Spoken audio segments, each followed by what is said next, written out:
ইরানের পাল্টা আঘাতে কেঁপে উঠল পুরো আকাশ। মুহূর্তেই ধ্বংস ড্রোন ও যুদ্ধ বিমান শত শত।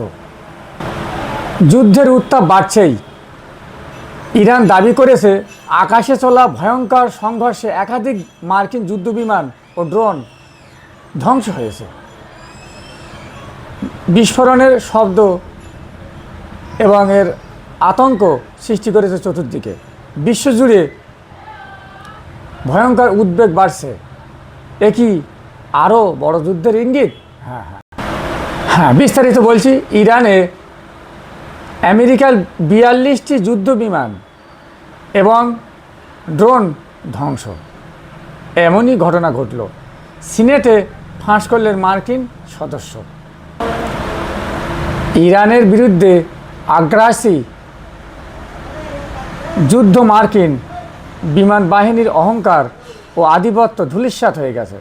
সে দেশের প্রতিরক্ষা মন্ত্রণালয়ের একটি নির্ভরযোগ্য সূত্র থেকে পাওয়া সর্বশেষ খতিয়ান অনুযায়ী ইরানের অত্যাধুনিক বিমান প্রতিরক্ষা ব্যবস্থার আঘাতে মার্কিন যুক্তরাষ্ট্রের অন্তত 42টি অত্যাধুনিক সামরিক আকাশযান ধ্বংস হয়েছে। এর মধ্যে যেমন রয়েছে আমেরিকার প্রথম সারির যুদ্ধবিমান, তেমনই রয়েছে বিশ্বখ্যাত যেটাকে বলে MQ-9 রিপার ড্রোন। সামরিক বিশ্লেষকদের মতে ভিয়েতনাম যুদ্ধের পর আকাশপথে মার্কিন সাম্রাজ্যবাদের এটি সবচেয়ে বড় এবং লজ্জাজনক বিপর্যয়। এই দাবি শুধু যে ইরানের তা নয়, সম্প্রতি আমেরিকার আকাশ ছোঁয়া ক্ষয়ক্ষতির বিস্ফোরক তথ্য খোদ আমেরিকান সিনেটেই ফাঁস করে দিয়েছেন এক কংগ্রেস সদস্য। পদস্থ সামরিক কর্মকর্তাদের উপস্থিতিতে সিনেটে দেওয়া এক বিবৃতিতে ওই কংগ্রেস সদস্য জানান, এই যুদ্ধে মার্কিন বিমান বাহিনী ইতিমধ্যেই 39টি যুদ্ধ বিমান হারিয়েছে। মার্কিন প্রশাসন যে ড্রোনগুলিকে অজেয় বলে দাবি করত, সেগুলিকে ইরানের নিজস্ব প্রযুক্তিতে তৈরি খরদাদ 15 এবং বাভার 373 ক্ষেপণাস্ত্র প্রতিরক্ষা ব্যবস্থা অত্যন্ত নিখুঁতভাবে চিহ্নিত করে মাঝ আকাশেই ধ্বংস করে দেয়। এছাড়া ইরানের আকাশসীমা লঙ্ঘন করার চেষ্টাকালে বেশ কয়েকটি মার্কিন যুদ্ধবিমান ও ভূপাতিত করা হয়েছে, যার বেশ কিছু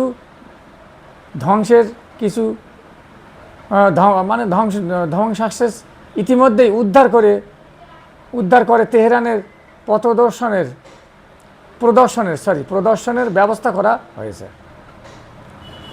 Islamic Revolutionary Guard Corps IRGC এর এক শীর্ষ কর্মকর্তা এই সাফল্যের বিষয়ে বলেন, আমেরিকা ভেবেছিল তাদের স্টিল প্রযুক্তি আর ড্রোনের বহর আমাদের প্রতিরোধ ভেঙে দেবে, কিন্তু আমাদের বীর যোদ্ধারা প্রমাণ করেছেন যে সে দেশের প্রযুক্তি আসলে কাগজের বাঘ।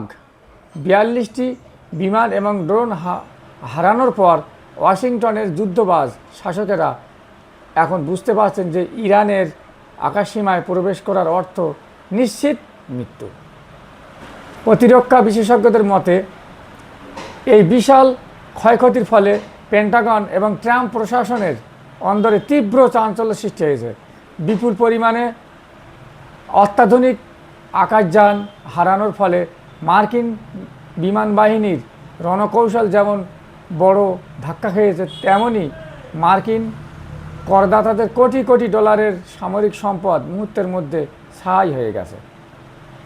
এই ঘটনা প্রমাণ করে যে পশ্চিম এশিয়ায় মার্কিন সামরিক শ্রেষ্ঠত্বের দিন ফুরিয়ে এসছে এবং ইরানের আকাশ এখন যে কোনো সাম্রাজ্যবাদী আগ্রাসনের বিরুদ্ধে এক দুর্ভেদ্য প্রাচীর।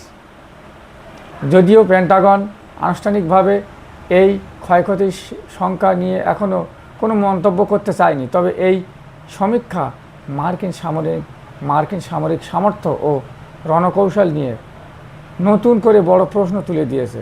হরমুজ প্রণালীতে উত্তেজনার জেরে তেলের দাম বৃদ্ধি এবং একের পর এক যুদ্ধবিমান হারানোর এই জোড়া ফলা মার্কিন অর্থনীতি ও সামরিক আধিপত্যের উপর নেতিবাচক প্রভাব ফেলেছে।